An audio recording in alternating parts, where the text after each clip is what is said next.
Opozita po vazhdon me një qasje destruktive, me një qasje të papranueshme, duke mos marrë përgjegjësinë që ju takon.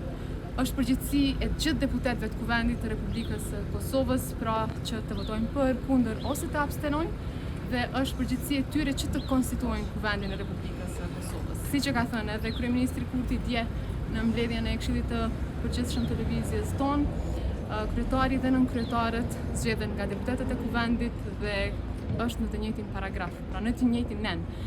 Prandaj duhet që të dalim nga kjo situatë. Ne kemi tashmë një propozim të kryesuesit të seancës për votim të fshehtë që njeh edhe aktgjykimi i gjykatës kushtetuese dhe është një votim shumë demokratik, siç e kam thënë. Prandaj këta po refuzojnë që të marrin pjesë në votim dhe të votojnë kundër. Nëse nuk pajtohen me këtë komision, le të votojnë kundër, le të abstenojnë, ashtu siç edhe thot aktgjykimi i gjykatës, por këta kanë vendosur që vetëm të vinë aty, të qëndrojnë aty dhe të mos votojnë. Mendoj që kjo është sjellje e papranueshme, është shumë sjellje destruktive. Mendoj që secili nga ne duhet ta marrë përgjegjësinë. Ne çfarëdo që është varë nga ne e kemi adresuar. Janë qëndrime të subjekteve politike. Unë nuk kam parë dhe nuk kam dëgjuar se cilat janë çështjet që do t'i trajtojnë.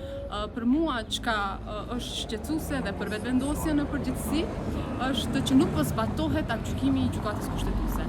Pra nga ata të cilët për ditë flasin që ne nuk po e respektojmë kushtetutën e Republikës së Kosovës, pikërisht ata po e shkelin aktgjykimin e gjykatës sepse nuk po marrin pjesë në votim. Ky është veprim bllokues, vota për nuk është bllokuese.